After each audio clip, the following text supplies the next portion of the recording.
So Some Rap Songs definitely isn't the first rap album to really experiment and sort of push the boundary when it comes to mixing within a rap album. But it definitely seems to be the one that gets a lot of the attention when it comes to this sort of new wave of fully experimenting when it comes to mixing. And I think obviously this comes from the fact that Earl came up in the entire Odd Future scene. So pretty much everybody that is involved in the sort of music that Earl makes isn't going to have the following that he has. Guys like Mac Hammy, Earl Droog, The God Fahim, these guys are really making sort of similar type music. Mike as well are really making a lot of the same similar types of music that Earl is, but they really don't have the following just because it was all Earl's upbringing that was completely different from these guys that was able to make him skyrocket. So this might be a big reason why most people talk about Some Rap Songs being such a defining moment when it comes to this sort of experimental rap music instead of talking about an album like Tears of Joy maybe by Mike. And the reason why it might be getting the most attention is because of how far deep Earl pushed when it came to making such an inaccessible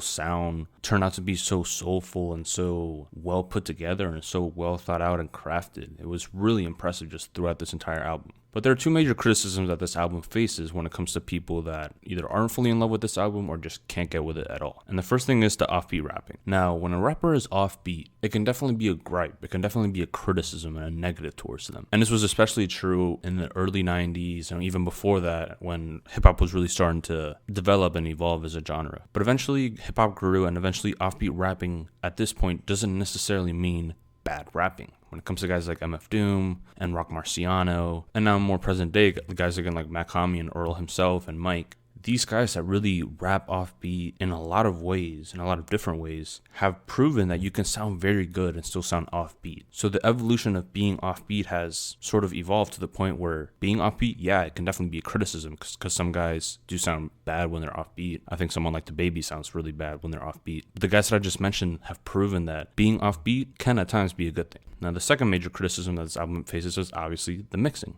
And what I just explained about offbeat rapping is where I see the trajectory of hip hop throughout the future. I think eventually, once guys like Mike and Earl and guys that come up in the next decade, guys like Mavi maybe, are going to continue to push the sort of off mixing, I'm going to call it, I guess. Some rappers are really starting to grow when it comes to this lane. I think the same thing is going to happen. I think that eventually someone being poorly mixed or whatever not being mixed as well or as traditional isn't going to necessarily be a bad thing anymore because we're going to continue to push hip hop to its limits to the point where people are going to understand why an album like Some Rap Songs is so important, because I think it's going to influence a bunch of people to just push the limits of what mixing is and how you can sound good and how you can be monotone but still sound extremely soulful and passionate. I think things like that are just what's going to continue to push hip hop forward. And Some Rap Songs is such a great example of how experimenting with different levels of mixing can lead to brilliance, not only because the music sounds so incredible, but these very unorthodox ways of mixing that Earl is utilizing goes perfect with the theme of the album. Some Rap Songs sees Earl reflecting on his depression, which obviously hasn't been fully conquered, but he shares his lessons and obstacles as a sort of public message to his listeners, as both a testimony to what Earl has gone through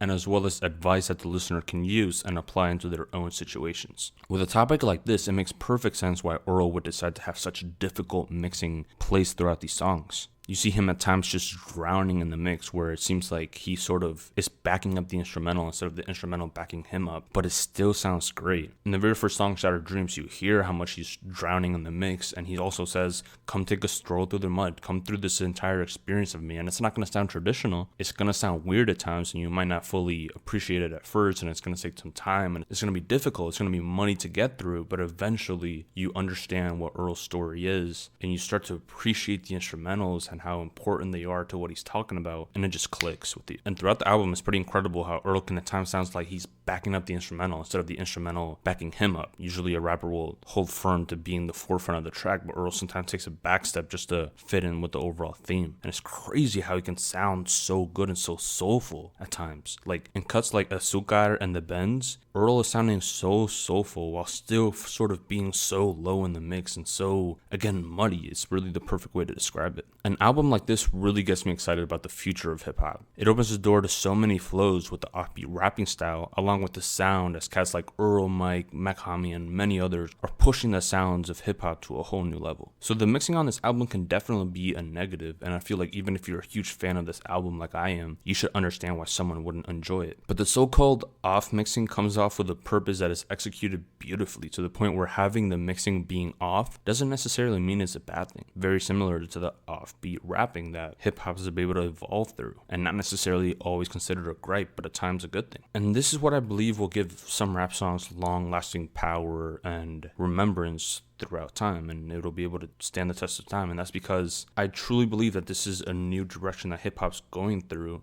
and I only feel like over time people are going to understand it more. It's going to become more normal, and people will look back at an album like Some Rap Songs, at an album like Tears of Joy and Mike's early stuff and Mac Hami's early stuff, and really appreciate it for how great it is. And I'm just really excited for what the next decade holds for this type of shit. But yeah, that's all I gotta say. Please let me know what you think in the comments. I'll be with y'all very soon. Please like, please subscribe, and peace.